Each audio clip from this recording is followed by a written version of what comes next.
بسم الله الرحمن الرحيم عن أبي هريرة رضي الله تعالى عنه قال رسول الله صلى الله تعالى عليه وسلم لا يزال يستجاب للعبد ما لم يدع بإثم أو قطيعة رحم ما لم يستعجل. الحدیث رواہ مسلم۔ نبی کریم صلی اللہ علیہ وسلم نے ارشاد فرمایا، جب تک کوئی بندہ گناہ یا قطع رحمی کی دعا نہ کرے اور قبولیت کے معاملے میں جلد بازی نہ کرے تو اس کی دعا قبول ہوتی رہتی ہے۔ صحابہ کرام نے عرض کیا، یا رسول اللہ، یہ گناہ اور قطع رحمی کی بات تو سمجھ آ گئی، یہ جلد بازی والی بات، مل استعجال، یہ جلد بازی کرنے کا کیا مطلب ہے؟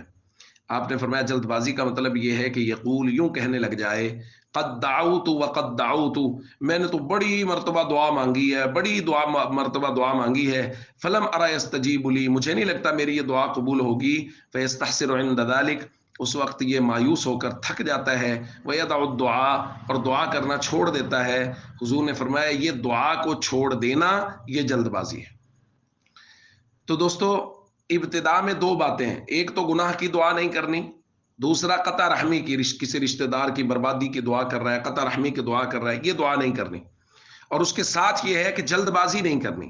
جلد بازی کا مطلب یہ ہے کہ یہ کہنے لگ جائے، جیسا کہ ہمارے یہاں ہوتا ہے، تھوڑا عرصہ دعا مانگی، پھر اس کے بعد دعا مانگنی چھوڑ دی، یہ کہہ کے جی میں نے تو بڑی دعائیں مانگی ہیں، میری تو سنی نہیں جا رہی، یہ کہہ کے دعا مانگنا چھوڑ دیتا ہے۔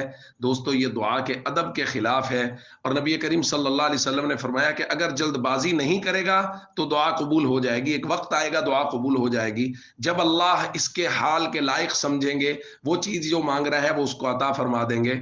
اس لیے ہمیں جلد بازی نہیں کرنی، قطع رحمی کی دعا نہیں مانگنی، اور ہمیشہ پورے یقین کے ساتھ اللہ کی بارگاہ میں اپنی ضرورتیں اور حاجتیں پیش کرتے رہنا ہے اور اللہ سے دعا مانگتے رہنا ہے۔ السلام علیکم ورحمۃ اللہ وبرکاتہ۔